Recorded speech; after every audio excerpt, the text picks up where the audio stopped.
नमस्ते बच्चों। लर्निंग के थियरीज़ हम पढ़ रहे थे और अब हम काफ़ी सारे सिद्धांत पढ़ चुके हैं।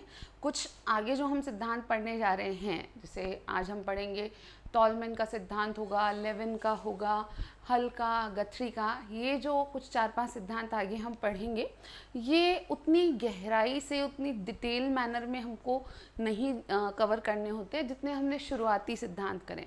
क्यों? तो रीज़न इतना ही है कि ऑल्दो ये अधिगम के ही सिद्धांत हैं, पर तुलनात्मक रूप से इनको उतना महत्व नहीं दिया गया है जितना हम देखते हैं थॉर्नडाइक के सिद्धांत को, स्किनर के सिद्धांत को, बैंडोरा के सिद्धांत को या कॉहलर के सिद्धांत को दिया गया है। ठीक है, तो जो शुरुआती 4-5 सिद्धांत हमने पढ़े वे ज़्यादा महत्वपूर्ण हैं, प्रश्न आने की संभावना वहाँ से ज़्यादा है। ऐसा नहीं है कि यहाँ से प्रश्न आ ही नहीं सकता, अगर आ ही नहीं सकता होता तो हम पढ़ते ही नहीं। ठीक है, हाँ, प्रोबेबिलिटी थोड़ी सी कम होती है और यहाँ से प्रश्न आता भी है तो सुपरफिशियल में। ठीक है, यानी ये सिद्धांत किसने दिया, ये टर्म किसका है, या अधिगम के किस सिद्धांत में ऐसा कहा गया, सीधे सीधे प्रश्न ज़्यादा बनते हैं। ठीक है, तो आज हम शुरू कर रहे हैं साइन थ्योरी ऑफ लर्निंग यानी अधिगम का चिन्ह सिद्धांत। ये चिन्ह सिद्धांत जो है ये कौन से सिद्धांतों की श्रेणी में आता है, पहले तो हम इसको बात करेंगे। तो आपको ध्यान रखना है कि यद्यपि ये सिद्धांत हम अक्सर संज्ञानवादी सिद्धांतों की श्रेणी में ही रख देते हैं, लेकिन वास्तव में बैंडोरा का सिद्धांत और टॉलमैन का सिद्धांत दोनों एक ऐसे सिद्धांत हैं जिनमें व्यवहारवाद का और संज्ञानवाद का दोनों का मिश्रण देखने को मिलता है। और खासकर टॉलमैन के सिद्धांत में, बैंडोरा की तो हमने बात की थी सामाजिक अधिगम के बारे में कि शुरुआत में वो व्यवहारवाद से प्रभावित थे, किंतु बाद में वो संज्ञानवाद से प्रभावित हुए। अपने सिद्धांत के नाम में भी उन्होंने संज्ञानात्मक शब्द जोड़ दिया था। लेकिन इनकी जब हम बात करते हैं, चिन्ह सिद्धांत जिन्होंने दिया वो कौन थे? Edward Chase Tolman, EC Tolman. इनकी अगर हम बात करते हैं तो ये शुरुआत से, यानी जब से इन्होंने अपना कार्य करना शुरू किया, ये व्यवहारवाद और संज्ञानवाद दोनों के बीच का रास्ता निकालना चाह रहे थे। ठीक है, यानी कुछ चीज़ें व्यवहारवाद की उचित समझते थे और कुछ चीज़ें संज्ञानवाद की भी उचित समझते थे। तो पहले हम इस सिद्धांत के कुछ अन्य नाम हैं, उन नामों की बात कर लेते हैं। तो ये नाम कौन कौन से हैं? इसी सिद्धांत को अव्यक्त अधिगम सिद्धांत यानी लेटेंट लर्निंग थ्योरी भी कहा जाता है। क्यों कहा जाता है, अभी आगे बात करेंगे। एक दूसरा नाम है संज्ञानात्मक नक्शा सिद्धांत, कॉग्निटिव मैप थ्योरी। तो क्योंकि टॉलमैन ने अपने सिद्धांत में अधिगम से संबंधित एक महत्वपूर्ण अवधारणा संज्ञानात्मक नक्शा या कॉग्निटिव मैप, इसके बारे में चर्चा की थी या इस अवधारणा को प्रस्तुत किया था, इसलिए ये सिद्धांत संज्ञानात्मक नक्शा सिद्धांत भी कहलाता है। उसके अतिरिक्त इसी को कहा जाता है चिन्ह गेस्टाल्ट सिद्धांत यानी कि साइन गेस्टाल्ट थ्योरी। अब आप देखेंगे कि सिद्धांत में चिन्ह सिद्धांत भी लिखा जा सकता है या चिन्ह गेस्टाल्ट अधिगम चिन्ह गेस्टाल्ट सिद्धांत भी लिखा जा सकता है। कारण एक ही है कि इन्होंने गेस्टाल्ट की जो विचारधारा है, यानी टॉलमैन ने गेस्टाल्ट की विचारधारा का भी समर्थन किया था। यानी अधिगम के दौरान जो संज्ञानात्मक कारक हैं वे महत्व रखते हैं, साथ के साथ हम किसी परिस्थिति को एक पूर्ण रूप में ही अनुभव करते हैं, इस विचार को उन्होंने भी स्वीकार किया था। उसके बाद इसी को कहा जाता है संभाव्यता सिद्धांत या एक्सपेक्टेंसी थ्योरी। एक्सपेक्टेंसी थ्योरी कहने का भी एक महत्वपूर्ण कारण है क्योंकि टॉलमैन मानते थे कि अधिगम के दौरान, यानी अधिगम जब हो रहा है उस दौरान हम जो परिस्थिति है, जिस परिस्थिति में प्राणी सीख रहा है, वहाँ उसके साथ जो कुछ होता है उसके आधार पर कुछ ना कुछ संभाव्यता विकसित हो जाती है या एक्सपेक्टेशन डेवलप होती है और उसी आधार पर आगे की अधिगम की प्रक्रिया बढ़ती है। ये सारे नाम हम लिंक करेंगे जब हम थ्योरी को और टॉलमैन के एक्सपेरिमेंट को डिस्कस करेंगे। ठीक है, अब एडवर्ड चेस टॉलमैन की अगर हम थोड़ी सी बात करें तो इनका टाइम पीरियड है 1886 से 1959। और एडवर्ड चेस टॉलमैन जो हैं ये भी एक अमेरिकन साइकोलॉजिस्ट ही हैं। आपको याद रखना है कि ये अमेरिकन है और साथ के साथ आप याद रखोगे कि इनको कहा जाता है उद्देश्यपूर्ण व्यवहारवाद के जनक, फाउंडर ऑफ पर्पसिव बिहेवियरिज्म। तो ये जो टर्म है पर्पसिव बिहेवियरिज्म, ये किससे लिंक्ड है आपसे पूछा जा सकता है कि पर्पसिव बिहेवियरिज्म या उद्देश्यपूर्ण व्यवहारवाद की अवधारणा किस मनोवैज्ञानिक की थी। तो आप ध्यान रखेंगे तो ये थी एडवर्ड चेस टॉलमैन की। अब है क्या ये पर्पसिव बिहेवियरिज्म या उद्देश्यपूर्ण व्यवहारवाद? तो आपको ध्यान रखना है कि टॉलमैन कहते थे कि व्यवहारवाद की जो विचारधारा है वो काफ़ी महत्वपूर्ण है, काफ़ी अच्छी है। खासकर वॉटसन का जो विचार था मनोविज्ञान को बिल्कुल वैज्ञानिक विषय की तरह आगे बढ़ाने का, प्रयोग करने का, पशुओं पर अधिक से अधिक प्रयोग करने का, वो सब विचारधारा से टॉलमैन प्रभावित थे। लेकिन एक और बात वो कहते थे कि वॉटसन के व्यवहारवाद में ये प्रतीत होता है कि प्राणी जो कुछ कर रहा है उसका कोई उद्देश्य ही नहीं है, उद्देश्यहीन सी स्थिति वहाँ पर प्रस्तुत की गई, यानी किसी के व्यवहार के लिए कोई निश्चित कारण वहाँ पर उपस्थित नहीं बताए गए हैं, ऐसा टॉलमैन ने माना।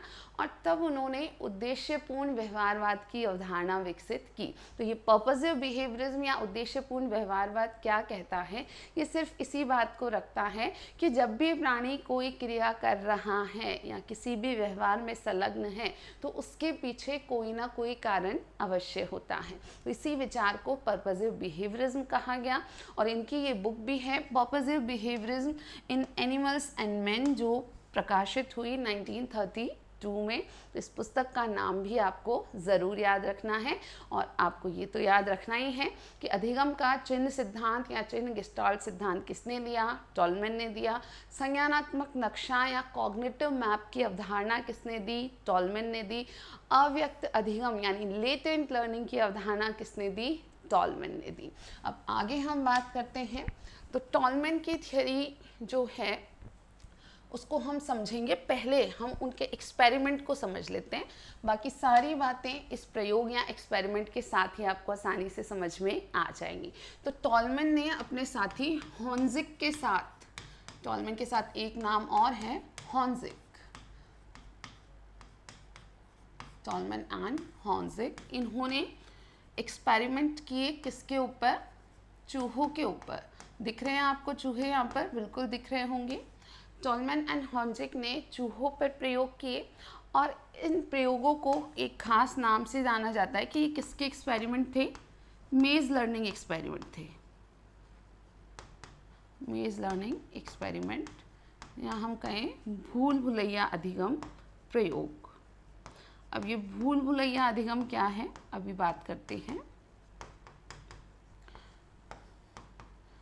देखिए, भूल भुलैया किसको कहते हैं? ऐसी जगह जहां आप घुसे और आपको पता ही ना चले कहाँ से निकलना है, रास्ता कहाँ पर है। ठीक है, आप अक्सर अखबारों में, मैगजीन्स में पजल्स देखते होंगे ना, ऐसे बनाया हुआ होता है, कुछ रास्ते खुले हैं, कुछ बंद है। ऐसे चिंटू को अपने घर तक पहुँचाओ, ठीक है, तो चिंटू को एंट्री करानी है और एग्जिट एक जगह पे, बीच में कई सारे रास्ते बंद होते हैं। ऐसी ही एक मेज़ या भूल भुलैया आपको यहाँ देखने को मिल रही है। और ये भूल भुलैया तैयार की थी टॉलमैन ने अपने इन एक्सपेरिमेंट्स के लिए जो वो चूहों पर कर रहे थे। अब इस भूल भुलैया में आप देख रहे हैं कि एक जगह स्टार्ट पॉइंट है, ये स्टार्ट पॉइंट है और ये एग्ज़िट पॉइंट है। ठीक है, ये एग्ज़िट पॉइंट है, यानी यहाँ से बाहर निकला जा सकता है। अब आप देखो, कुछ रास्ते खुले होते हैं, कुछ रास्ते बंद। जैसे मान लो कोई चूहा यहाँ से आया, ऐसे आया, अब यहाँ आगे रास्ता बंद है, ये क्लोज है, तो वो वापस या तो इधर की साइड जाएगा या तो इधर की साइड जाएगा। इधर से गया, इधर गया, इधर गया, इधर गया, सपोज इधर आ गया, इधर आ गया, इधर आ गया, इधर आ गया, फिर से रास्ता बंद हो गया। जैसे ये भटक रहा है ना, यहाँ पर वापस आ गया, फिर यहाँ जाएगा, यहाँ जाएगा, ये रास्ता बंद है। ठीक है, लेकिन कहीं ना कहीं से जाके आगे घूम फिर के कहीं, देखो ये लास्ट तक पहुँचने वाले हैं ना दोनों, कहीं ना कहीं से जा कर के उनको सही रास्ता मिलेगा और इस भूल भुलैया को वो पार कर पाएंगे, इस पहेली को सुलझा पाएंगे। अब इस एक्सपेरिमेंट के बेसिस पर टॉलमैन क्या समझाना चाह रहे थे? निश्चित ही टॉलमैन ने यहाँ से चूहों को डाला है, ठीक है, और बिल्कुल वो ऑब्जर्व करें। ये ऐसा नहीं कि ऊपर से खुला था, ऊपर एक ग्लास लगा हुआ है, ठीक है, कांच का ग्लास लगा हुआ है यहाँ पर और ऊपर से विजिबल है अब टॉलमैन देख रहे हैं, एक एक चूहे के मूवमेंट को नोट कर रहे हैं कि कब चूहा कहाँ जा रहा है, फिर कहाँ फंस रहा है। अब जैसे ही चूहा गलत, जैसे जो चूहा यहाँ पर गया, ये एरर, ये त्रुटि गिनी जाएगी, ठीक है। फिर कोई चूहा जो है वो मान लो यहाँ आके फंस गया, ये एरर है उसकी, ठीक है। फिर वो वापस निकलेगा, फिर आएगा, रास्ता खोजेगा, ठीक है। कुछ एरर करेंगे और कुछ सही प्रयास उनके होंगे। तो यहाँ इस सिद्धांत में आपको ध्यान रखना है कि टॉलमैन कहते हैं कि सीखने की प्रक्रिया के दौरान जब हम सीख रहे होते हैं तो जो हम गलतियां करते हैं और जो हम सही स्टेप लेते हैं, ठीक है, तो उन गलतियों और सही स्टेप से रिलेटेड हमारे ब्रेन में, हमारे मस्तिष्क में चिन्ह विकसित होते जाते हैं। खासकर जो सही स्टेप हैं, आपने सही जो प्रयास किया है उससे संबंधित चिन्ह विकसित हुआ, और अगली बार जब उसी चूहे को यहाँ डाला जाएगा तो वो गलत वाला जो उसका एरर था, त्रुटि थी, उसको कम करेगा। मान लो पहली बार में एक चूहे ने इस पूरे मेज़ में 10 गलतियाँ करी, ठीक है, तो टॉलमैन कहते हैं दूसरी बार जब मैंने उसको डाला तो उसकी गलतियाँ 8 ही रह गई, ठीक है। तीसरी बार डाला तो और कम हो गई, चौथी बार डाला और कम हो गई, और एक समय ऐसा आया कि चूहे को यहाँ से एंटर कराया गया और बिना किसी गलत तरफ गए, यानी बिना कोई एरर किए, बिना कोई त्रुटि किए, वो सीधे ही बाहर पहुंच गया। यानी अब उसको अधिगम हो चुका है किसका, इस भूल भुलैया से बाहर निकलने का।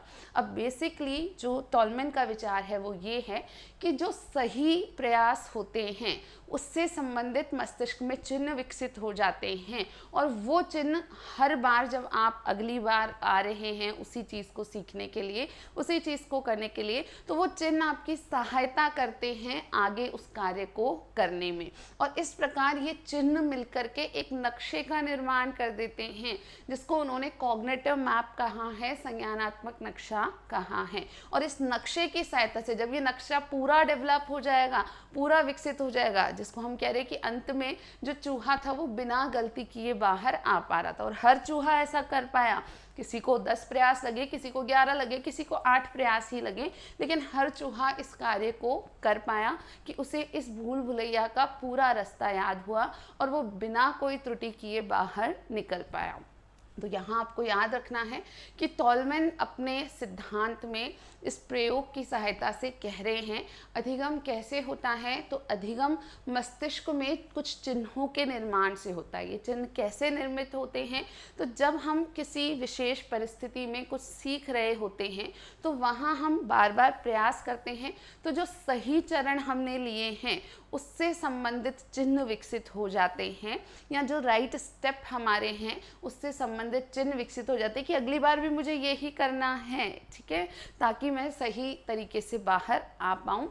और ये सारे चिन्ह मिलकर के एक नक्शे का निर्माण करते हैं। जैसे ही ये नक्शा पूरा विकसित हो जाता है, हम इस तरीके के कार्य को अच्छे से सीख जाते हैं। यानी इस मेज या भूल भुलैया को बिना किसी त्रुटि के पार करने के लिए, बिना किसी एरर के पार करने के लिए इसका पूरा नक्शा हमारे मस्तिष्क में तैयार हो जाता है।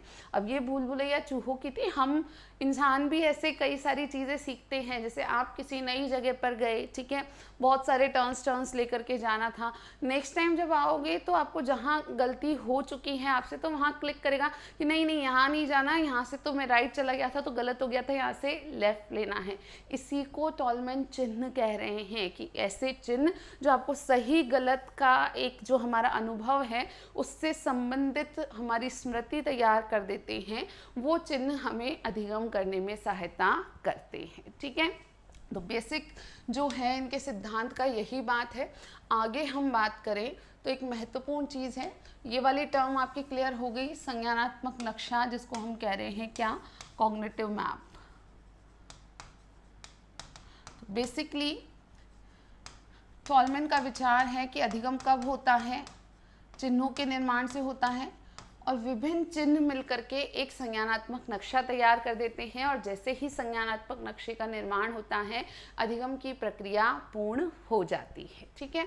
अब हमको ये दो बात को और समझना है कि अधिगम व निष्पादन दो अलग अलग प्रक्रियाएं हैं। टॉलमैन ने ही ये बात बताई कि अधिगम व निष्पादन, अधिगम जिसको हम इंग्लिश में लर्निंग लिखते हैं, और निष्पादन जिसको हम क्या लिखते हैं, परफॉर्मेंस।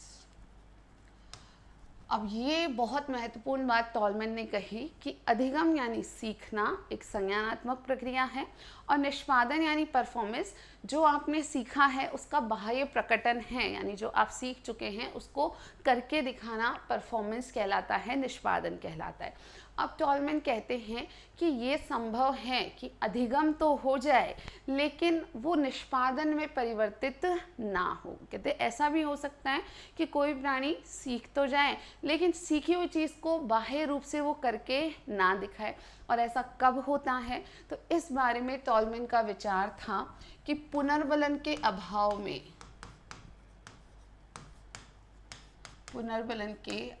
में अधिगम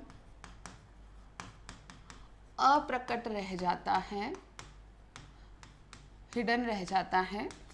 और ऐसे अधिगम को ही क्या नाम दिया उन्होंने, अव्यक्त अधिगम या लेटेंट लर्निंग का नाम दिया। तो टॉलमैन कह रहे थे कि ये संभव है कि अधिगम संपन्न तो हो जाए लेकिन जिस प्राणी ने सीखा है वो उस चीज़ को करके ही ना दिखाए। ठीक है, तो कह रहे हैं कि अधिगम के लिए पुनर्बलन आवश्यक नहीं है। ये विचार बहुत महत्वपूर्ण है कि टॉलमैन कह रहे हैं अधिगम के लिए पुनर्बलन की आवश्यकता नहीं है, लेकिन जो अधिगम हुआ है उसे निष्पादन में परिवर्तित होने के लिए, यानी उसे करके दिखाने के लिए पुनर्बलन की आवश्यकता होती है। अब इस चीज़ को भी उन्होंने अपने एक्सपेरिमेंट में ही आगे कुछ करके प्रूव किया। यहाँ हम एक्सपेरिमेंट में आगे बात करें। एक मिनट,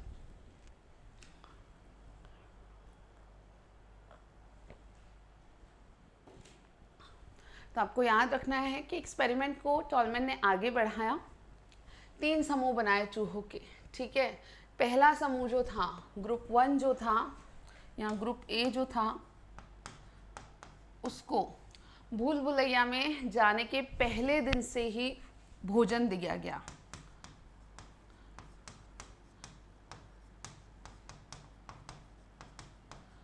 यानी वो भूल भुलैया से बाहर निकलते ही उनको क्या मिलता, खाना मिलता। ठीक है, जो ग्रुप बी था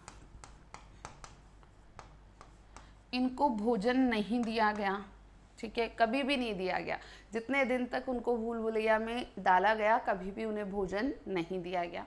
एक ग्रुप सी भी बनाया गया चूहों का। ग्रुप सी को इन्होंने क्या किया कि शुरुआती 10 दिन तक भोजन नहीं दिया, लेकिन 11वें डे से बाहर आने पर भोजन मिलता था।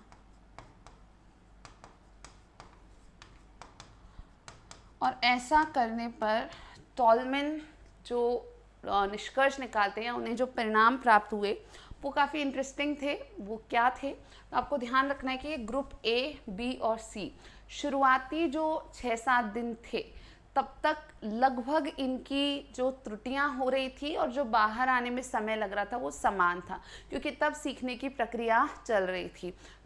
बहुत सारे चूहे रखे गए थे यहाँ पर, तो मान लो 10 चूहे ग्रुप ए में थे, 10 चूहे ग्रुप बी में थे और 10 चूहे ग्रुप सी में थे। तो उन 10 चूहों का औसत जो त्रुटियाँ और औसत समय था वो रिकॉर्ड किया गया। ग्रुप बी के भी 10 चूहों का औसत समय और औसत त्रुटियाँ रिकॉर्ड की गई। एंड सिमिलरली ग्रुप सी के भी 10 चूहों का औसत त्रुटियाँ और औसत समय जो था बाहर आने का वो रिकॉर्ड किया गया। और इस सब के बेसिस पर टॉलमैन ने पाया कि शुरुआती 6-7 दिन तक इनका जो समय था बाहर आने में लग रहा था और जो त्रुटियाँ थी वो लगभग समान थी, और 7वें दिन पर आकर के लगभग त्रुटियाँ 0 हो गई थी। यानी कि पूरा रास्ता इन्हें याद हो गया था, भूल भुलैया से बाहर आने का रास्ता याद हो गया था तीनों समूहों के चूहों को, यानी अधिगम हो चुका था।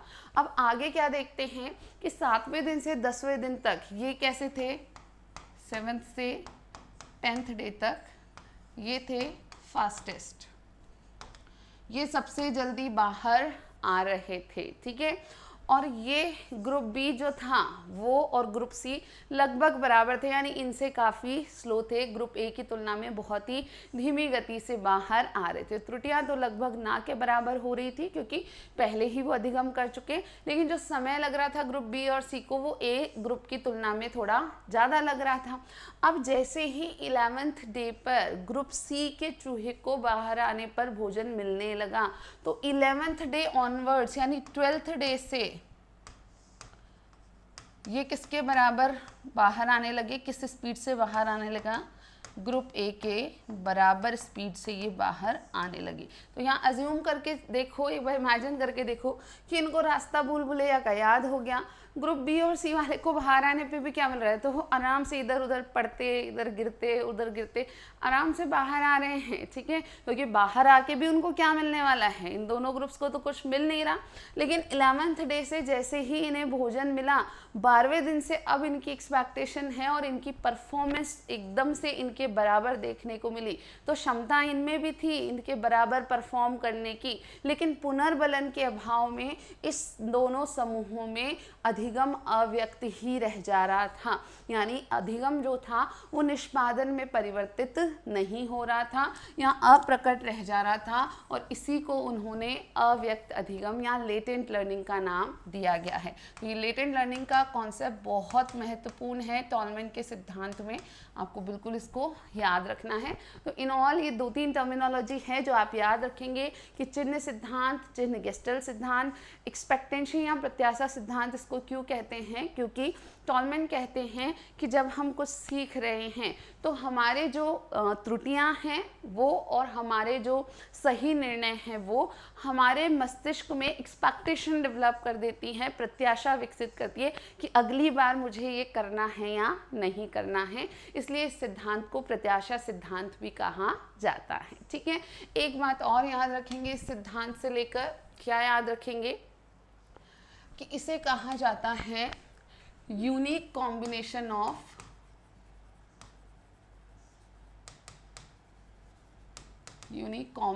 Of behaviourism and gestaltism. व्यवहारवाद तथा गेस्टाल्टवाद का